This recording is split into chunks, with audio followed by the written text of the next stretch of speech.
Welcome to New York's #2 sports show. The Rangers have tied a franchise record for wins with 53. They beat the Montreal Canadiens 5-2. They just keep on going. And this game was tied going into the third. And they're able to get the win because that's just kind of the way it's been. So, yeah, they tie a franchise record for wins. There's 4 games left, so very good chance that they will. And I'll make a bigger deal about it when, but more likely when they break it. But that goes back to the 2014-15 season. That was the year in which they won the President's Trophy, and then they lost in Game 7 of the Eastern Conference Final to the Tampa Bay Lightning. Really, the teams to kind of keep an eye on as far as division, of course, it's Carolina, who the Rangers are 5 points ahead of, 4 games remaining for each team. For the conference, and that's the one I'm really kind of focused in on, it's Boston, and the Rangers are 3 points ahead of them. Again, 4 games left on each side. And as I'm recording this, the Dallas Stars are they're beating the Colorado Avalanche by 2 at the end of 2 periods. If they hold on and win that game, as far as the President's Trophy, they'll be tied with Boston, so 3 points behind the Rangers as well. So Rangers are in a pretty good spot in terms of, honestly, finishing first in the league. But, there's a couple games left with the Islanders, and we'll talk about that when we're done recapping this Montreal game, because 2 of the last 4 against the Islanders, including the next game, and it'll be the Rangers' last road game.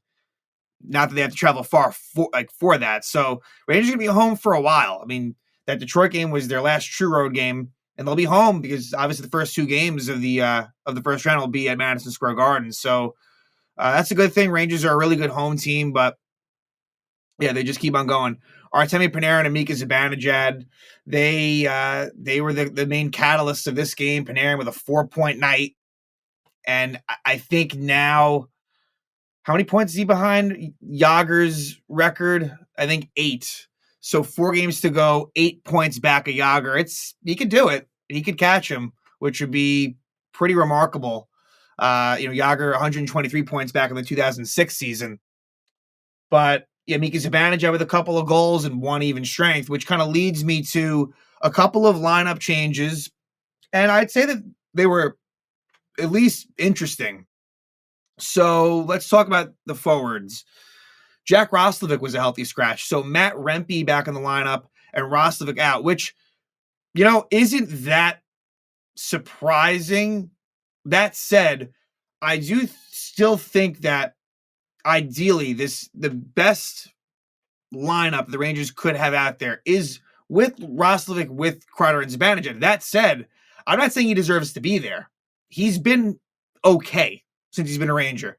I think that there's, like I said probably last episode, there's a lot more to be had from Roslovic, but I like the way all 4 lines go. If you can fit him in there, and this is assuming, and it's more than an assumption, they're going to keep Kreider and Zibanejad together. We're too deep into the season for that to change. They're not going to switch that. So it's the revolving door of the right wing next to them. Now, in this game, it was Jimmy Vesey.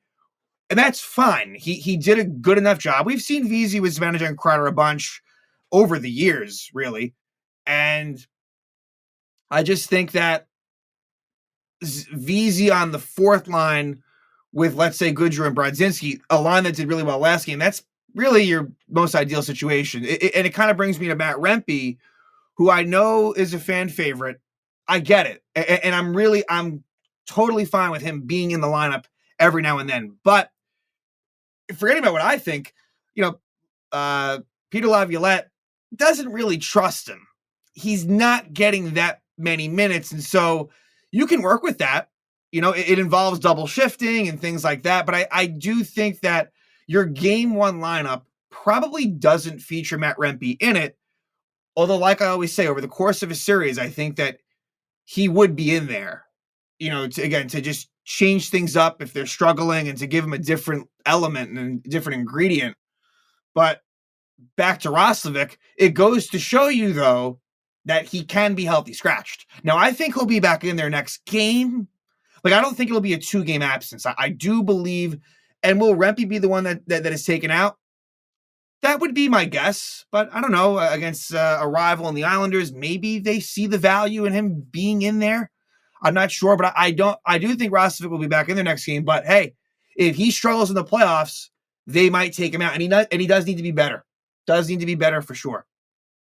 Defensively, of course, Chad Ruedel is out, and that's not a surprise at all. That's going to happen in most cases unless there's two injuries. He would need two for it to come in. But Eric Gustafsson's a healthy scratch, and this was more. And look, it's kind of the same thing with the forwards. It was a way to get Matt Rempe in there, and in this case, it was a way to get Zach Jones in there. But Gustafsson is the one that takes the seat, and it's really in the case of him, it's not poor play. It's kind of he's kind of the odd man out because the other five you're just not going to take out. It's just kind of, and really, it's due to kind of status on the team and things of that sort, because that's just the way that it is. Like Eric Gustafsson, he's only been with the team for a year. He's a free agent after the year. I know it sounds kind of like, it sounds kind of crazy, but that's just what it is. And it's an easy fit to have Zach Jones in there for Gustafsson playing with Braden Schneider. And the shame is that Zach Jones is playing so well, and yet your game one lineup, if everyone's healthy, he will not be in there. But if Gustafsson were to struggle, it'd be Jones in there. Now, for me, it's just unfortunate that, and as much as I like Laviolette, like Jacob Trouba could struggle, he ain't leaving that lineup.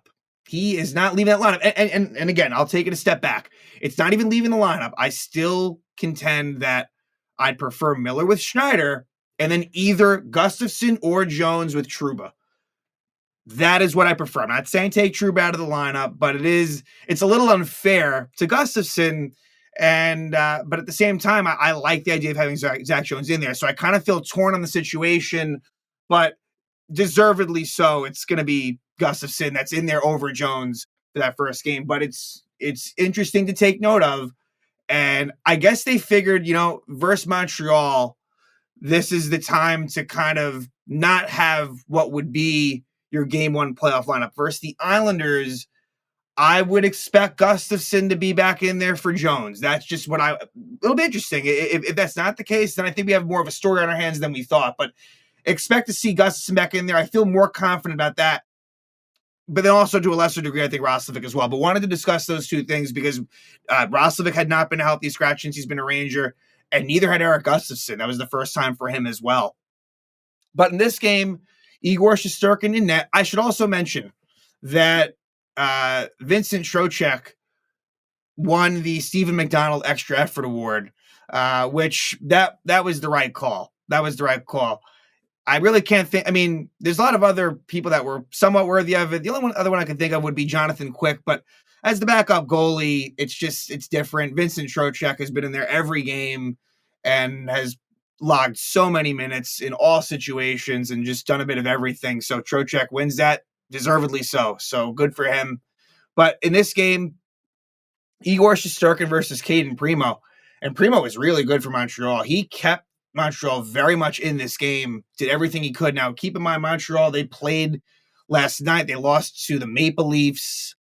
So figure there was probably a little bit of tiredness for them. And really, as the Rangers got better as the game went on. That's kind of their thing. They're a very good third period team. I mean, when the game is tied going to the third, the Rangers' record is insane.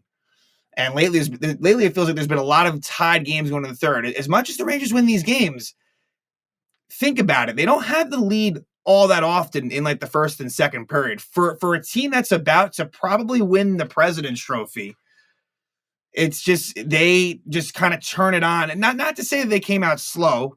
I thought it was a fine first period. It wasn't bad, but Montreal maybe ran out of gas a little bit. And they're a young team. They're kind of a ways off from being a contender, but I could see them kind of playing some spoiler down the stretch here. Like I think that they're capable of winning some games, and I think they do play some important teams in the Eastern Conference race down the stretch. But Vesey was with Kreider and Zibanejad. So the fourth line is Brodzinski. I should have made a bigger deal about it last episode. The fact that Brodzinski's the center, Goodrow is a lot better on the wing. For sure. Since he's been a Ranger, even though Barclay Goodrow coming up with the San Jose Sharks was a center, on Tampa, He was on the wing on that line. I'm almost positive. I think Yanni Gord was in the middle. So Goodrow, as much as he profiles kind of as a center, he's better on the wing. And so it's Brodzinski centering Goodrow and Rempe in this game. So first period, not a whole lot to speak of. Rangers had a lot of shots on goal. I thought Primo played well. Michael Pezzetta cross-checks Ryan Lindgren at 8:48, but the Ranger power play doesn't score. And then late in the period, with 30 seconds left in it, Cole Caulfield gives the Canadiens a 1-0 lead. It's his 24th goal of the season from Savard and Matheson. This was a play where Rangers had the puck in the offensive zone. I think Kreider tries to find Zibanejad. I think it's somewhat of a turnover. I wouldn't call it reckless, but he kind of led to the change of possession. It's just so funny with Kreider, who we'll talk about. He is like a special team specialist. I mean, we know what he does in the power play, but I'll give him credit too, because, him and Zibanejad are one of the top units on the penalty kill as well. But yet Chris Kreider has one of the top plus minuses on the team too, but just using the eye test. It's a night and day difference for Kreider and to a lesser degree Zibanejad, where just so much better on special teams than even strength. But either way, it was a shot that went off the boards that Caulfield got to, and eventually he kind of banks it in off of Igor. So nice play by him, gives Montreal a 1-0 lead. Second period, Rangers kind of stuck with it, and there would be a penalty at 12:21 on Slavkovsky, who trips Kakko. And 10 seconds later, Zibanejad scores his 25th goal of the season from Panarin and Fox. So I think that's, what was the stat they said? 6 straight seasons of 25 plus goals for Zibanejad. Well, no, that's unfortunate. Actually, that's not what the stat was. It's close to. He had 24 goals in the 56 game season. So that's too bad. We would have cleared that by a long shot. But look, for him, this is, although he did only have 29 goals in 81 games a couple years ago. But yeah, for Mika, the stats this year are definitely down offensively. They're not bad. He's got 68 points, 26 goals. It's, that's definitely okay. But for him as well, like the even strength goals aren't really there, although he does get one later. But Zibanejad, it was kind of he kind of puts it towards the net. It goes off of Armia and past Primo. Zibanejad was looking for his boy Kreider in front. Goes in anyway. So, Zibanejad from Panarin and Fox ties it up. Then Montreal has a bit of a surge towards the end of the second. So both periods, at the end of the first and the second, Rangers not playing so well. And it leads to Will Cooley having to take a tripping penalty. He trips Matheson at 19:31. But the Rangers kill this off. And we go to the third, to start the third period, which was key. And then at 3:05, Armia hooks Alex Wenberg. So even though they didn't have a great shift at the end of the second, I thought that the Wenberg line with Cooley and Kakko did well. I would keep that line intact. I would leave them alone and not move Cooley. I would stick with that. But the Rangers get it done in the power play again, and this time it's Kreider. His 38th goal of the season from Panarin and Zibanejad. It's the classic Kreider tip in front. Panarin just puts it towards the net. Trocheck was in the vicinity, but Kreider gets a stick on it, and it goes past Primo. He's great at that. He has been for a long time now. And I believe he is now alone. And I think he passed Rod Gilbert for second place Rangers all-time power play goals. So, 2 goals away. I mean, Chris Kreider, that's the thing, is as much as the sentiment hasn't all been positive, here he is with 4 games left, just 2 goals away from the 40-goal mark. Pretty amazing for Kreider. So the Rangers take a 2-1 lead there, and then another goal at 6:09. So, not too far after, a little more than 2 minutes after, Panarin scores his 46th goal of the season from Lafreniere and Schneider. Nice play by Schneider, gets it to Panarin, moves in with speed into the zone, drops it off for Lafreniere. Beautiful pass. Panarin just kind of outweights Primo and scores. So Artemi Panarin, 4 goals away from 50 with 4 games to go. So not out of that one's going to be tough. Like, there might need to be an empty net goal or 2 to kind of make that happen. But just the fact that we're talking about Artemi Panarin, as great as he's been in his career, 4 goals away from 50 is something I wouldn't have thought, and is pretty remarkable. He's had just an amazing, amazing season. Gives Rangers a 3-1 lead. We weren't done yet, though. because Alex Newhook scores at 12-13, his 13th goal of the season from Matheson. Nice pass by Matheson, kind of caught Adam Fox a little bit asleep. I didn't think this is one of Fox's best. I mean, he's been so good lately, but, wasn't one of his best games, but no big deal there. But yeah, kind of finds Newhook. You can't let him get behind you.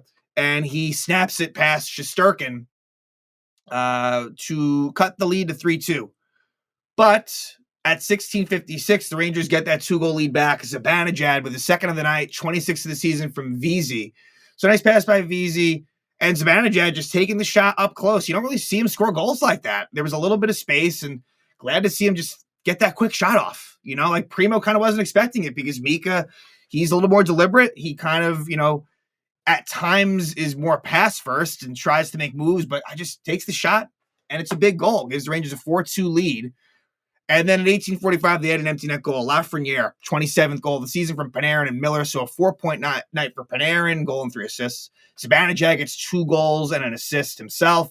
And for Lafreniere, that 27th goal, like for him as well, 3 goals away from 30 with 4 games to go. So the ones that you're kind of looking at, like will Kreider hit 40? I think that one's the most likely. Panarin hitting 50 will be tough. And then Lafreniere getting 30. Again, crazier things have happened. It's certainly, with the way that he's been scoring goals lately, it can be done. So Rangers win, 53rd win of the season. They now are 53, 21-4. So 110 points, 4 games to go. Yeah, I mean, just crazy. Crazy record. The points, it's really remarkable. And so, yeah, they... Boston plays Carolina on Tuesday, interestingly enough. I think it's really, of course, you want to win the division. It is paramount to me to finish ahead of Boston because then you will play one of the teams battling it out for the last spots in the playoffs. Whereas if Boston passes you, but yet you still win the division over Carolina, then you're likely to face Tampa, which, like I keep on saying, they are more than beatable.